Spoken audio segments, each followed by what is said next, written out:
আজকের basic spoken English ক্লাসে আমরা শিখব প্রতিদিন প্রয়োজন হয় এমন শর্ট ইংলিশ সেন্টেন্সগুলো, যেগুলো আমরা আমাদের কনভারসেশনের মাঝে সবসময় ব্যবহার করতে পারবো। সো আপনি যদি সহজে স্পোকেন ইংলিশ শিখতে চান, ভিডিওটি শেষ পর্যন্ত দেখুন এবং ভিডিওটি ভালো লাগলে চ্যানেলটি সাবস্ক্রাইব করুন।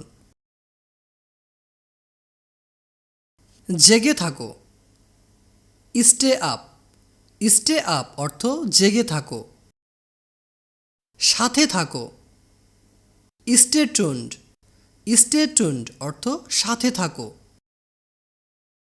নিরাপদে থাকো, স্টে সেফ। স্টে সেফ অর্থ নিরাপদে থাকো। আঘাতের বদলে আঘাত, tit for tat. Tit for tat অর্থ আঘাতের বদলে আঘাত। এই বাক্যটি আমরা একাধিক অর্থে ব্যবহার করতে পারি। আমার তৈরি, made by me. Made by me অর্থ আমার তৈরি। দেরি করো না, ডোন্ট ডিলে।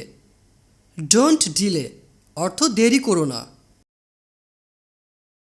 চুপচাপ থাকো, স্টে পুট, অথবা আমরা এটাও বলতে পারি কিপ কোয়াইট। পদক্ষেপ নাও, টেক অ্যাকশন। টেক অ্যাকশন অর্থ পদক্ষেপ নাও। হাঁটু গেড়ে বসো, নীল ডাউন। নীল ডাউন অর্থ হাঁটু গেড়ে বসা বা হাঁটু গেড়ে বসো। সামনে আসো বা আগে আসো, এর ইংরেজি অর্থ হবে কাম ফরওয়ার্ড। কাম ফরওয়ার্ড অর্থ সামনে আসো বা আগে আসো। ঘটনা ঘটবে, আমরা যখন কোনো কিছু আন্দাজ করে বলি এবার এই ঘটনাটি ঘটবেই, তখন আমরা ইংরেজিতে এটাকে এভাবে বলতে পারি events will happen. Events will happen মানে এবার এই ঘটনাটি ঘটতে যাচ্ছে। সাবধানে থেকো, স্টে কেয়ারফুল। স্টে কেয়ারফুল অর্থ সাবধানে থেকো। সাবধান হও, এর ইংরেজি অর্থ হবে বি কেয়ারফুল। বি কেয়ারফুল অর্থ সাবধান হও। খুশি থেকো, be happy. Be happy. Be happy অর্থ খুশি থেকো। নিজের মতো হও, বি ইয়োরসেলফ। বি ইয়োরসেলফ অর্থ নিজের মতো হও। আমি প্রার্থনা করি বা আমি দোয়া করি, এর ইংরেজি অর্থ হবে আই প্রে। আই প্রে অর্থ আমি প্রার্থনা করি বা আমি দোয়া করি। প্রকৃতি শিখিয়েছে, নেচার থট। নেচার থট অর্থ প্রকৃতি শিখিয়েছে। আবহাওয়া বদলে গেল, ওয়েদার চেঞ্জড। ওয়েদার চেঞ্জড অর্থ আবহাওয়া বদলে গেল। নীরব থাকো, বি সাইলেন্ট, অথবা আমরা বলতে পারি কিপ মাম। কিপ মাম অর্থ নীরব থাকো বা চুপ থাকো। বানাতে থাকো, কিপ মেকিং। কিপ মেকিং অথবা আমরা বলবো কিপ ব্রোয়িং অর্থ বানাতে থাকো। চলতে থাকো বা চালিয়ে যাও, এর ইংরেজি অর্থ হবে কিপ গোয়িং। কিপ গোয়িং অথবা বলবো ক্যারি অন, অথবা আমরা এটাও বলতে পারি গো অন। তাড়াতাড়ি সুস্থ হও, get well soon. Get well soon অর্থ তাড়াতাড়ি সুস্থ হও। ভুলে যেও না, ডোন্ট ফরগেট। ডোন্ট ফরগেট অর্থ ভুলে যেও না। ভালো হচ্ছে, আমরা যখন কাউকে কোনো কাজে উৎসাহ দেওয়ার জন্য বলি ভালো হচ্ছে, তখন আমরা এটাকে ইংরেজিতে এভাবে বলতে পারি গেটিং বেটার। গেটিং বেটার অথবা বলবো ওয়েল বিং মানে ভালো হচ্ছে। যে কেউ, অ্যানি ওয়ান। অ্যানি ওয়ান অর্থ যে কেউ। যে কোনো সময়, অ্যানি টাইম। অ্যানি টাইম অর্থ যে কোনো সময়। দরকার নেই, নো নিড। নো নিড অর্থ দরকার নেই। এটা পরে নিও, take it later. Take it later অর্থ এটা পরে নিও। এটা সরাও বা এটা মুছে ফেলো, রিমুভ দিস। রিমুভ দিস অর্থ এটা সরাও বা এটা মুছে ফেলো। এটা পরিধান করো বা এটা পরো। আমরা যখন কাউকে বলি এই কাপড়টি পরো বা এই জামাটি পরো, তখন আমরা এটাকে ইংরেজিতে সহজে এভাবে বলতে পারি wire this.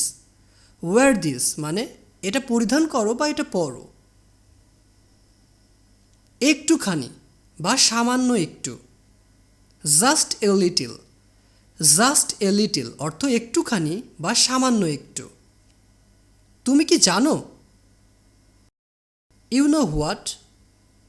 You know what অর্থ তুমি কি জানো? হ্যাঁ অথবা না, yes or no. Yes or no অর্থ হ্যাঁ অথবা না।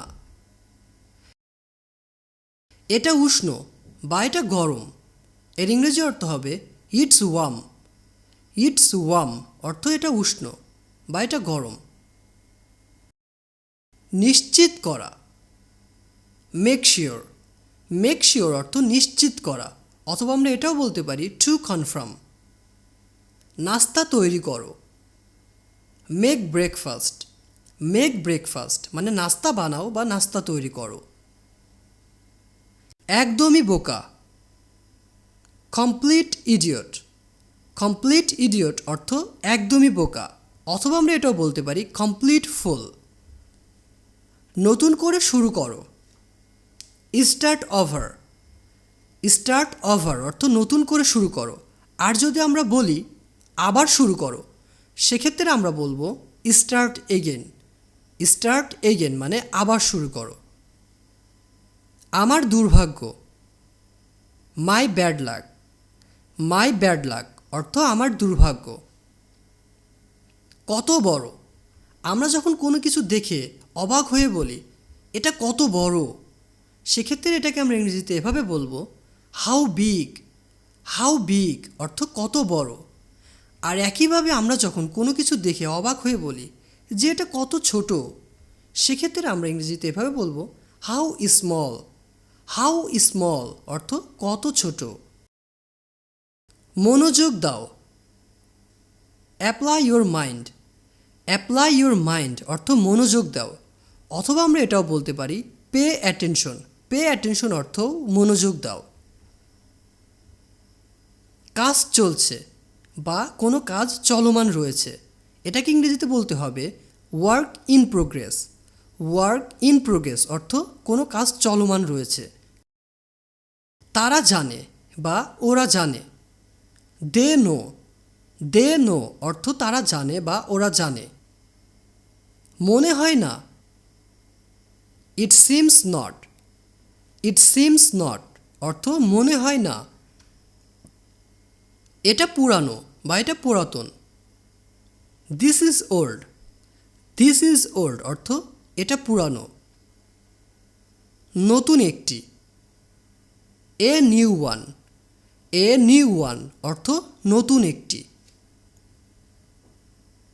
সে ফিরে এসেছিল, শি রিটার্নড।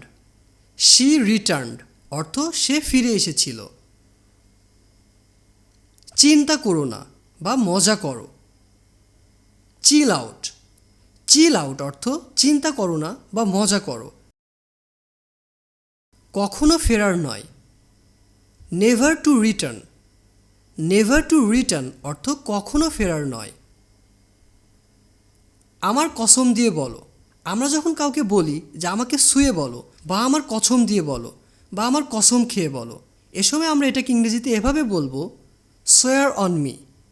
সোয়ার অন মি অর্থ আমার কসম দিয়ে বলো। কিছু চেষ্টা করো, ট্রাই সাম। ট্রাই সাম অথবা বলবো ট্রাই সামথিং অর্থ কিছু চেষ্টা করো। কাউকে আকৃষ্ট করানো, প্রোপেল হিম। প্রোপেল হিম অর্থ প্ররোচিত করা। নিশ্চিত করতে, টু কনফার্ম। টু কনফার্ম অর্থ নিশ্চিত করতে। সত্যি বলতে, to be honest. To be honest অর্থ সত্যি বলতে। ফেরত পাঠাও, send back. Send back.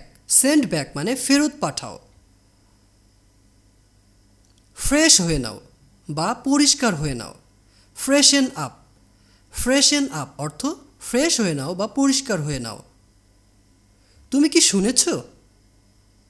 Have you heard? Have you heard অর্থ তুমি কি শুনেছ? করতে থাকো। গো অন বা কিপ ডুইং অর্থ করতে থাকো বা চালিয়ে যাও। আমি বেছে নিয়েছি। I choose. আই চুজ অর্থ আমি বেছে নিয়েছি। আমার খুশির জন্য করো। Humour me. হিউমর মি অর্থ আমার খুশির জন্য করো। সব কিছু পর্যবেক্ষণ করো। Observe everything. অবজার্ভ এভরিথিং অর্থ সব কিছু পর্যবেক্ষণ করো। সব কিছু লক্ষ্য রেখো।